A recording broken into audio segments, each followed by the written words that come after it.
Hello friends, today I've finally found the final X-Men Legends figure I've been looking for. Well, I didn't find it, I had to order it on Amazon. But still, it's Wolverine!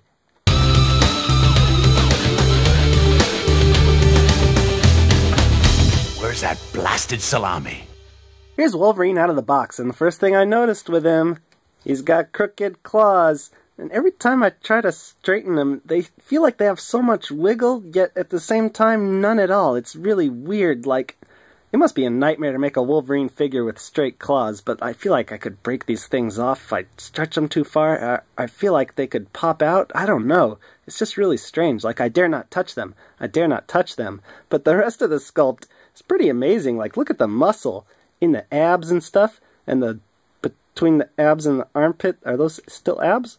Whatever the names of those muscles are, Wolverine's got so many muscles they don't all have names. It's a really cool sculpt. The only negative thing I can say, other than the crooked claws, is that the belt is kind of comically huge.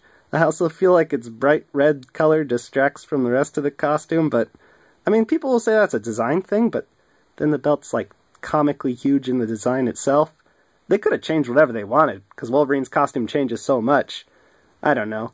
But anyways, let's talk about the paint. The big problem with the paint, other than the distracting red on the belt, is that this whole torso was cast in brown plastic and then they painted it yellow, but the yellow doesn't quite match the yellow molded plastic on the thighs, and then on the head, it's really different. It's really distracting because maybe it matches the thighs okay, but I mean, you look here and it definitely doesn't match the torso. Yellow is such a hard color to get to match, Hasbro. Why didn't you just, like, you know, cast it in yellow and then paint the brown on? Brown would have been easier to match, probably. And then the next issue with the paint is the claws. Look at those claws. They are not quite silver, are they? I mean, they're not quite white, but I mean, look at that. That's obviously silver. And these look white by comparison, don't they? Well, why not just paint them that shade, that silver on the little knuckle things? Ah, they look white to me. Ah, dang it, Hasbro.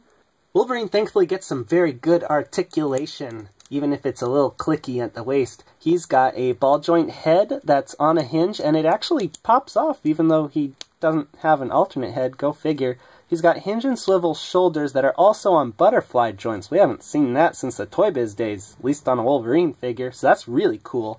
He has a bicep swivel, double hinged elbows, but his arms are so meaty it's kind of, you know, a hindrance. He's got hinge and swivel wrists. The ab joint is all clicky, of course. He twists at the waist, and the belt is a separate piece, so it just kind of gets out of the way. No matter which way you make it get out of the way, it does it.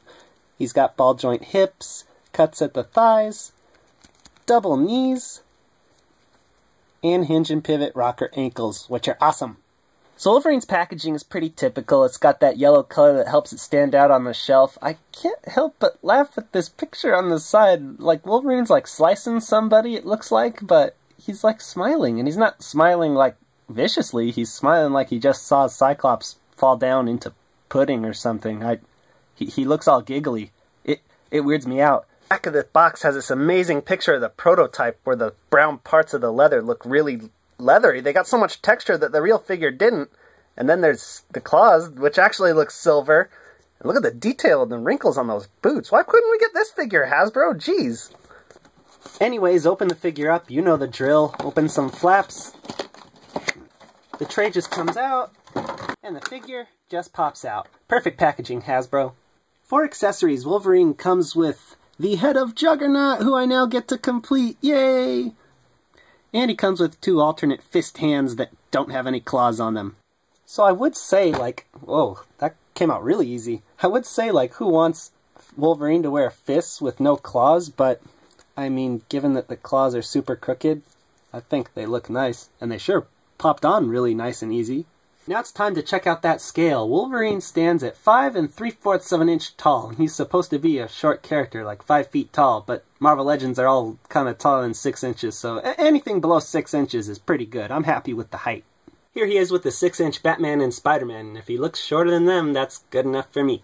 And now here he is next to the Ultimate Wolverine, and his claws are looking a lot worse, and makes the new Wolverine's claws look much better by comparison. You've come a long way, Hasbro, haven't you? And finally, here's Wolverine next to a bunch of other X-Men characters. I'm surprised and happy to note he's even shorter than Kitty Pryde, and like I said, he's supposed to be a short guy, so I think he looks great with the rest of the team here. So this Wolverine figure definitely has some problems going for it. Like I said, I'm not a big fan of that big red belt in the middle, but that might be a matter of personal preference. You might enjoy it. What's not a matter of personal preference is those crooked claws. That's the only bad thing with the sculpt, really. The rest of the sculpt is okay, but those claws will never be straight. And they'll never be silver either, unfortunately. The rest of the paint, it's okay. I mean, like I said, the yellow doesn't match perfectly, but that doesn't bother me too much. His accessories, aside from Juggernaut, are not that worthwhile. I feel like we could have gotten an alternate head that's either unmasked or screaming. That would have been cool. But if you want to build Juggernaut, this figure's worth it. And I finally built Juggernaut, so I'll be reviewing him soon. And I'll see you there, friends. Peace out.